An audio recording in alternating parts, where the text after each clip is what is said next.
Hello everyone, this is Wrestle Fanatic here, bringing you the next video review and my personal opinion on the Netflix debut of WWE Raw. So of course WWE have signed a deal with Netflix to be broadcast on Netflix Live, which it was. A lot of positives, there are some negatives. So I want to leave my own personal opinion watching the highlights of Raw in general. I only watch the highlights on YouTube as, due to my working during the day, and also the fact I haven't really had enough time to watch the full Raw yet. I thought I'd just give you guys a review as soon as possible of what I personally liked and didn't like. So of course The Rock kicked the show off along with Triple H. Triple H came out first, introduced the WWE Universe to Netflix, introduced Netflix to the WWE Universe.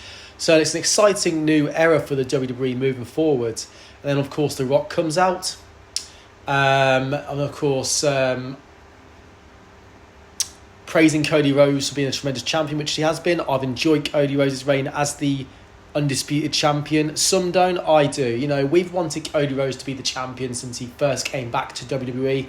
And to see him with the belt, it's brilliant. The bit I don't understand is those that want any wrestler like LA, like Cody Rhodes, or any top babyface who they get behind to win a belt. It happens, they always go off it quite quickly, I find, but I've always appreciated that. I've always appreciated the work that Cody Rhodes has put in, and I love what he's done as a champion. Not as many defences as we'd all hoped he'd have, but overall I don't mind that. Of course The Rock, praising this, and the fans getting beyond The Rock on that and agreeing with him, that's brilliant. We had of course the tribal combat match between Solo Sikoa and Roman Reigns. Roman Reigns, in my opinion, to lose this match, it would have been if Roman Reigns did lose this, it would have been a very silly move on WWE's part, unless they are planning on doing something big with Solo Sikoa previously or after this match, whether it would be having a bigger feud or whether it would be winning the Undisputed Championship. But Reigns, in my opinion, is the ultimate guy to beat in the WWE. He is that measuring stick. He is that top dog. He is like the ultimate character you cannot beat in a video game. So for someone to beat Reigns when it happens, it's a big deal, and it solidifies that person as a top star in the WWE. It's the same as if anybody beat The Undertaker. That guy was then solidified as a serious competitor and one to take seriously in the WWE as a potential main eventer. One thing So of course, people have mixed opinions about wrestlers kicking out of each other's finishing moves through the whole night. I do agree with this. Finishing moves should be protected. It's a finisher for a reason. I find this to be a very repetitive theme during the night. I believe that should only have been kept for the Solo Sikoa and Reigns match, because Reigns, of course, did kick out of this Samoan spike. Reigns, again, like I said, he is that ultimate guy you've got to beat. He is the hardest. He's that final level, in my opinion. So I'll sort of give a bit of leeway to WWE allowing Reigns to kick out of that. That's fine. But of course, we had interference from the Bloodlines, Tama Tonga, Jacob Fatu. Then, of course, we had Kevin Owens coming out making an interference. Then, of course, Cody Rhodes coming out and fighting Kevin Owens off. I apologise for that. Kevin Owens off to the backstage area, continuing in and keeping their feud relevant. I'm very interested with the Cody Rhodes and Kevin Owens feud and seeing where they're going to go with this. I really would not mind seeing Kevin Owens taking the belt at this point, because Kevin Owens is bringing out that side of him that we saw in the Ring of Honor, on the independent circuit, in NXT, that aggression. That's what he needs to bring out. That's what WWE needs to allow him to have, that more freedom with the aggression of his personality and character that he has. Cody Rhodes, if he retains, again, I can deal with that. But it's just, who are they going to give the belt to if Owens doesn't? That's what I want to know. That's what I'm intrigued to find out. Who's going to take the belt from Rhodes? But of course, yes, continuing back to the match, Reigns beats Solo, 1-2-3, winner. And of course, The Rock comes out, acknowledges Roman Reigns as the tribal chief, giving the Ula Fala, I believe that's how it's pronounced. And there's signs of mutual respect there. So some say that's a babyface term for The Rock. I see that as a... could this be part of The Rock's psychological warfare with Reigns? Because there is that fantasy match the fans want to happen at WrestleMania between The Rock and Reigns. I'm looking forward to seeing where they go with this. Will The Rock turn on Reigns? Will he align with Sikoa? I don't know. I'm intrigued to see where they're going to go with this. So yeah, that's the Reigns and Solo match. There was, of course, also the Jey Uso Drew McIntyre match. Again, a really good match. Drew McIntyre showing that aggression, that Scottish warrior aggression that I like to see, that we all know of Drew McIntyre. Jey Uso getting the fans behind him. Again, kicking out of each other's finishing moves. Drew, hitting the Claymore, Jake kicking out. I don't quite agree with that. That should not have been happening in that match. It could have been the case of Drew goes through a Claymore, Jay dodges it and hits him with his finisher, 1, 2, 3. I don't know, but that's my opinion of the match there. And then, of course, we have the Rhea Ripley and Liv Morgan match for the Women's World Championship. Ripley, of course, regaining the championship, which is it's very interesting to see that, because people in Rhea Ripley's situation who have gone off with an injury, had to vacate the belt, then come back and go for the belt, don't usually regain the belt a majority of the time. So it's nice to see Ripley regain it.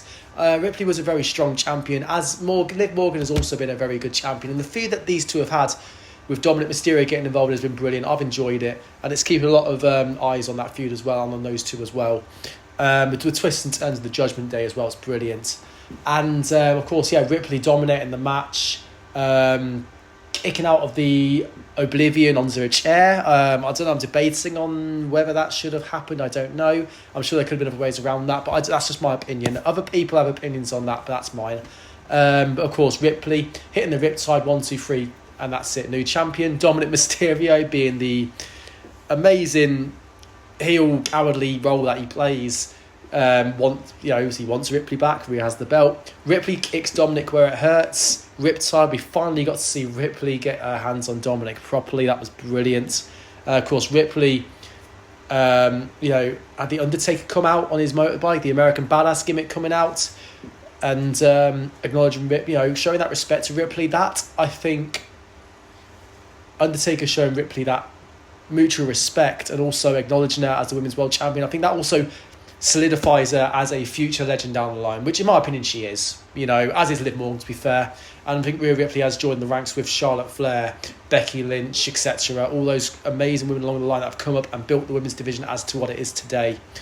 I think a couple of negatives I can take away. The only negative I can take away, of course, it's all main event talent, I guess, in their respective divisions. That's fine. I would have liked to have seen at least, American Made or the Wyatt Six and the Final Testament feud come in, but they can always come back to that next week. But I believe they were just trying to hit Netflix off with a bang on their first night, which I do understand. So that's, you balance things out there, I guess. We also had John Cena coming out. I'm going to apologise in advance. I think I might have got the card or the order of the matches and segments a bit shuffled, but I apologise.